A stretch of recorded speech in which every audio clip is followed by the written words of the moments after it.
Hello friends, எல்லாருக்கும் வணக்கம். இன்றைக்கி நாம் எங்கள் வீட்டு பொங்கல் செலிப்ரேஷன் வீடியோ தான் பார்க்க போகிறோம். நம்ம வீட்டு வாசலில் பாரம்பரிய முறையில் நாம் சக்கரை பொங்கல் செஞ்சு கொண்டாடும் போது வர்ற சந்தோஷமே நமக்கு ரொம்பவே தனி தான். ஒரு நல்ல நாள் அதுமாக நம்ம வீட்டில் நம்மளே ஒரு ரொம்ப பிரைட்டாக சந்தோஷமாக மகிழ்ச்சியாக இருக்க மாதிரி இருக்கும். ஆனால் எல்லா நாளும் ஏன் அப்படி இருக்கிறது இல்லைன்னு நம்ம யோசிக்கலாம். நம்ம இப்போ ஒரு நல்ல நாள் அப்படின்னா பாருங்கள், நம்ம வாசலில் ஒரு தோரணம் கட்டுறது, பூவால் அலங்காரம் பண்ணுறது, இதெல்லாம் பார்க்கும்போது நம்மளோட மனசே நம்மளை அறியாமல் ரொம்ப அதிகமாக சந்தோஷமாக இருக்கும். நம்ம வீட்டிலே ஒரு பாசிட்டிவ் எனர்ஜி அதிகமாக இருக்கும். இதே மாதிரி நம்மளால் முடிஞ்ச அளவுக்கு ரெகுலராகவும் நம்ம வீட்டை முடிஞ்ச அளவுக்கு நம்மளுக்கு பிடிச்ச மாதிரி வச்சுக்கிட்டோம் அப்படின்னா நம்ம லைஃப்பில் எப்போவுமே நம்ம வீட்டில் பாசிட்டிவ் எனர்ஜி அதிகமாக இருக்கும். இப்போ நான் மாயிலை தோரணம் கட்டுறதுக்காக வீட்டில் உள்ள மாஞ்செடியிலே மாயிலையெல்லாம் பறித்து வச்சுட்டேன். விளக்கை இந்த மாதிரி அலங்காரம் பண்ணுறதுக்கு பேக் சைடில் டபுள் சைட் டேப் ஒட்டி மொட்டு பூக்களால் இந்த மாதிரி அலங்காரம் பண்ணி வச்சுருக்கிறேன். காலையில் பார்க்கும்போது இது கொஞ்சம் நல்லா விரிஞ்சிருக்கும், பார்க்கவே ரொம்ப அழகாக இருக்கும். இப்போ நம்ம காமாட்சி அம்மன் விளக்கு, லக்ஷ்மி விளக்குக்கு மஞ்சள் குங்குமம் வச்சிடலாம். நைட்டெல்லாம் இந்த வேலையை செஞ்சு வச்சிட்டோம் அப்படின்னா மறுநாள் நம்ம பொங்கல் செலிப்ரேஷன் அன்னைக்கு டென்ஷன் இல்லாமல் நம்ம சந்தோஷமாக பொங்கல் செய்யலாம்.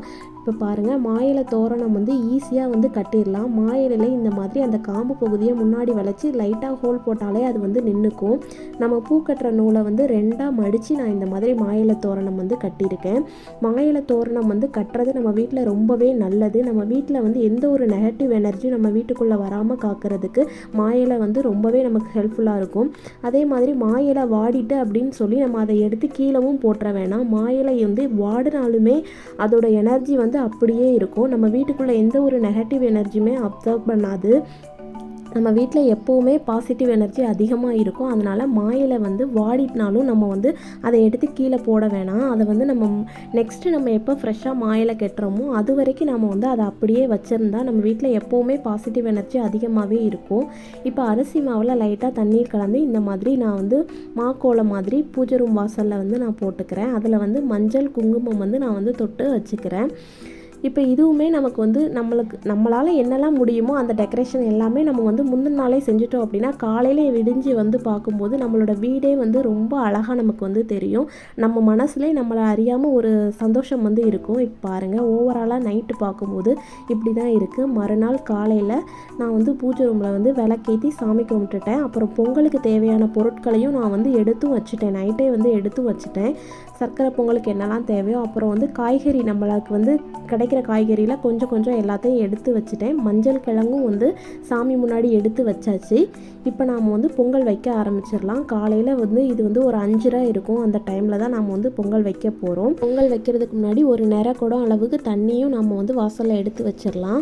இப்போ பொங்கல் வைக்கிறதுக்கு பச்சரிசியை நம்ம நல்லா களைஞ்சி எடுத்துக்கலாம். பச்சரிசியை நல்லா கழுவிட்டு அந்த தண்ணியை பொங்கல் பானை நிறையிற அளவுக்கு நாம் எடுத்துக்கணும். இந்த பொங்கல் சீக்கிரம் பொங்கி வரும்னா சில பேர் பாலும் சேர்ப்பாங்க. அந்த மாதிரி உங்களுக்கு விருப்பம் தான் சேர்த்துக்கலாம். நான் பச்சரிசி கழுவின அந்த தண்ணி தான் பொங்கல் பானை ஃபுல்லாக எடுத்துக்கிட்டேன்.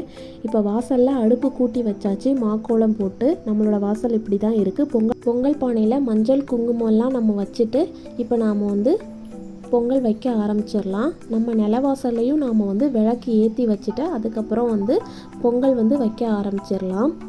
பொங்கல் வைக்கிறதுக்கு முன்னாடி சூடம் ஏற்றி நம்ம சாமி கும்பிட்டுட்டு பொங்கல் நல்லபடியாக பொங்கணும் அப்படின்னு நம்ம சாமி கும்பிட்டுட்டு அதுக்கப்புறம் பொங்கல் வைக்க ஆரம்பிச்சிடலாம். பொங்கல் பொங்குற வரைக்கும் நம்ம ஓலையினால் தான் வைக்கணும்னு சொல்லுவாங்க. அன்றைக்கி எங்களுக்கு கொஞ்சம் ஓலை நாங்கள் எடுத்து வைக்க மறந்துட்டோம். ஸ்டார்டிங்கில் மட்டும் ஓலை வச்சுட்டு அதுக்கப்புறம் நம்ம விறகு வைக்க ஆரம்பிச்சிட்டோம். இப்போ நம்மளோட பொங்கல் பொங்குறதுக்கு ரொம்பவே சூப்பராக ரெடி ஆயிடுச்சு. பொங்கல் எப்போவுமே நிதானமாக பொங்கி வர்றது ரொம்பவே நல்லதுன்னு அண்ணி சொன்னாங்க. அண்ணி தான் ஸ்டார்ட் பண்ணி வச்சாங்க பொங்கலை. பாருங்கள், நம்ம வீட்டு பொங்கல் கிழக்கு பக்கம் பார்த்து பொங்கிருச்சு. ரொம்பவே சந்தோஷமாக இருந்துருச்சு. பொங்கல் நல்லா பொங்கி முடிச்சதுக்கப்புறமா நம்ம அளவுக்கு கொஞ்சம் அதிகமான தண்ணி தான் வச்சுருப்போம். அந்த தண்ணியெலாம் கொஞ்சமாக ஒரு பாத்திரத்தில் எடுத்துடலாம். எடுத்துட்டு நம்ம நல்லா சாமி கும்பிட்டுட்டு நம்ம கையால் அரிசி எடுத்து போடணும். நம்ம வீட்டில் பெண் குழந்தைகள் இருந்தாங்க அப்படின்னா எல்லாரையுமே நம்ம கொஞ்சம் எடுத்து போட சொல்லிவிட்டு அதுக்கப்புறமா மொத்தமாக போட்டுடலாம். நான் அரிசி கூடவே கொஞ்சமாக சிறுபருப்பும் சேர்த்துருந்தேன். அரிசி நல்லா வெந்து வந்ததுக்கப்புறமா நம்ம சர்க்கரை வந்து சேர்த்துக்கலாம். 1/2 கிலோ அரிசினா 1/2 கிலோ வந்து சர்க்கரை வந்து நம்ம சேர்த்துக்கணும். இதுதான் வந்து சரியான பதம்.